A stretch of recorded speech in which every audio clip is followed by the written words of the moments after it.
Thank you very much, Diane. And I must say that I am just beyond thrilled to have the opportunity to speak to all of you today and to be alongside these ambitious, strong women.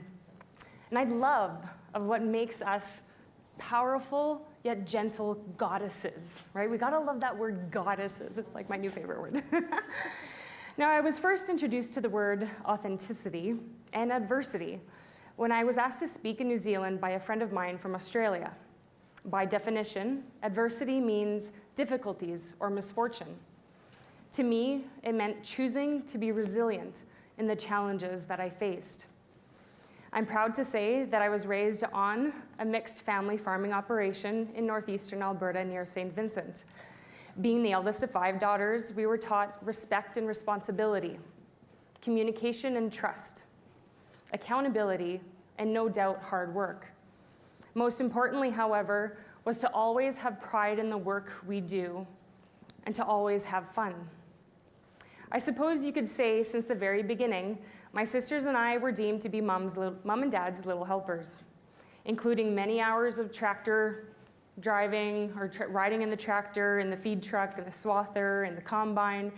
And back in those days, they didn't have, the dummy seats is what we call them, but we sat on the floor and we sat on the toolbox if there was a toolbox to sit on. So as we grew older, chores like cleaning the farm equipment, picking rocks in the fields were valuable jobs. Then we learned how to operate the farm equipment, to load the grain trucks, haul straw bales, and feed cattle. There was no such thing as being bored or having nothing to do, because there was always cattle to check and equipment to be cleaned. It was important for us to work together as a family on the family farm, because it was what provided clothes on our backs, a roof over our heads, and food on the table. My life's adventure as an adult began the day I drove myself from home to Central Alberta to attend Olds College, with a little motivation, or maybe a lot of motivation, from my dad to go find a rich farm boy. I had no idea what was in store for me, but would soon learn the rewards in what it truly meant to relish every opportunity. I learned more about the diversity of our agricultural industry from my fellow classmates than I ever expected, because they were farm kids just like me. I'm reminded of a quote, of one of my favorite quotes from my dad when he said, "Ona, when I first started going to college, I knew everything. When I graduated college, I knew I had known nothing." A statement that's quite ironically true. Some of my fondest memories and closest farming friends came from being involved in the Canadian Young Farmers Forum, CYFF. I was eager to learn about potato farming in PEI from Spencer, dairy farming in Newfoundland from Ian, poultry production in British Columbia from Ravi, and sod farming in the Yukon Territory from Vanessa and Ray. It was during this time that I had become proud to be a Canadian young farmer.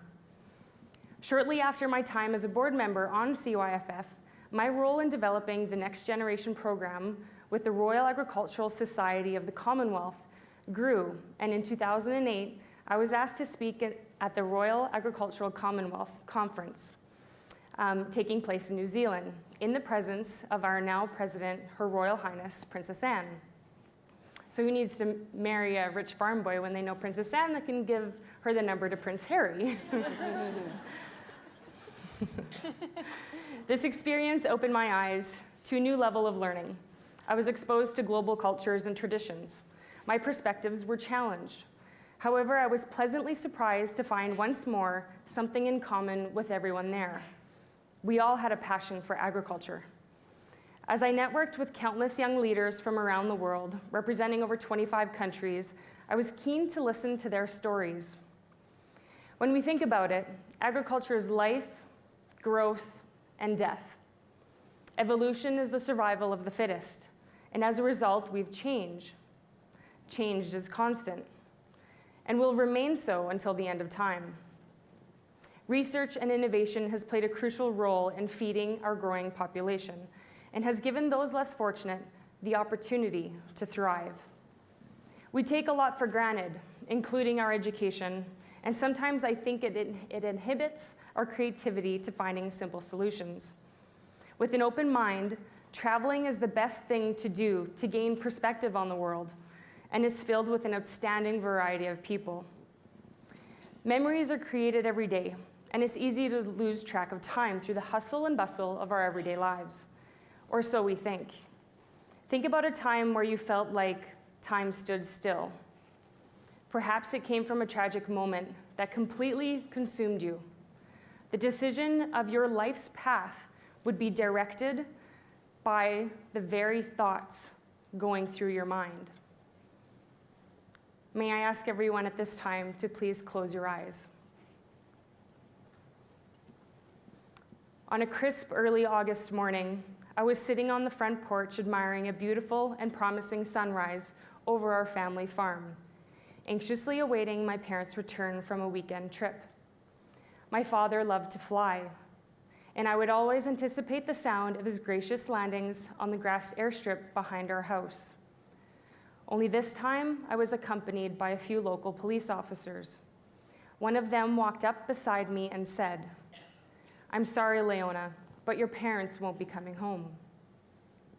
With my head held high, I gazed upon our farmyard with cattle in the front pasture, tall grain bins aligned in a row, freshly cut grass with old and new machinery shops surrounded by the multicolored fall leaves. A dream was built here, the place we grew as a family and the place that my 4 younger sisters and I will forever call home.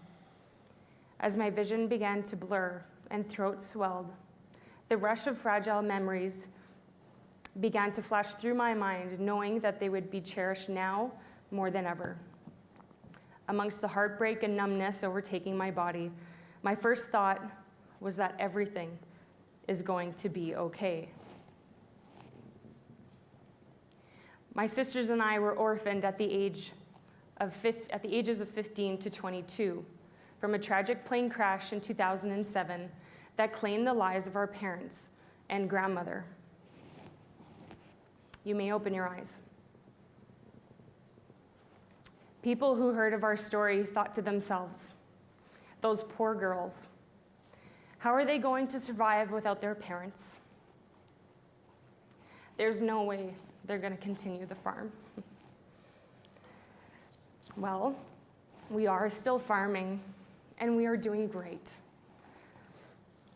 For I believe it is because that we chose to forgive, to be grateful, and to ultimately be happy for the lives that we have to live each and every day.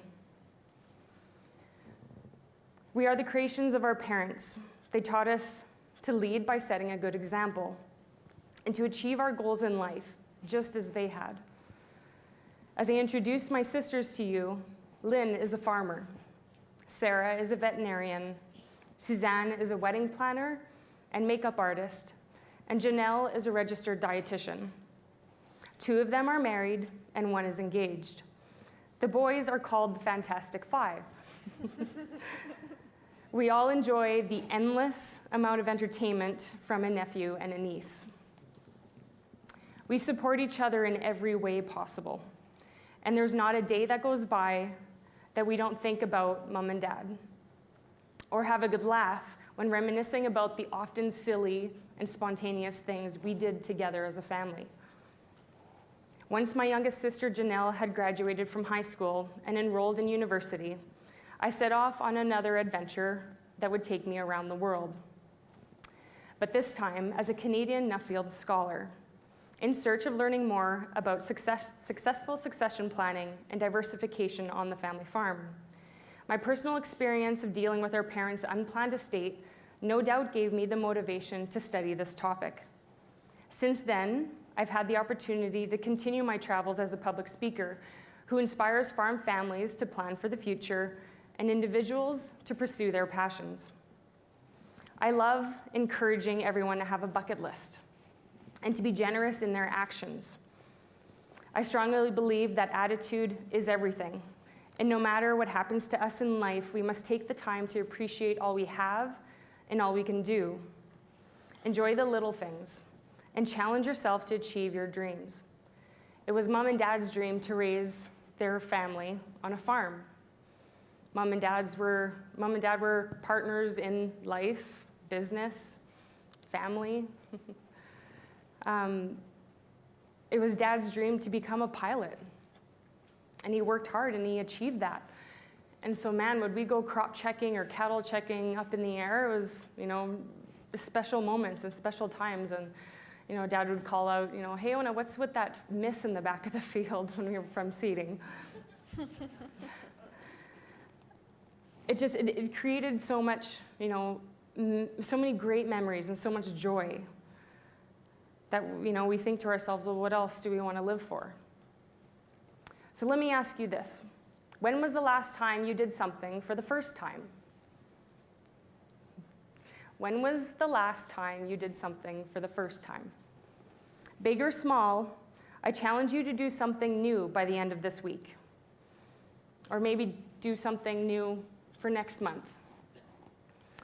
And take the time to do those things that you've always wanted to, because we don't know when our time is up.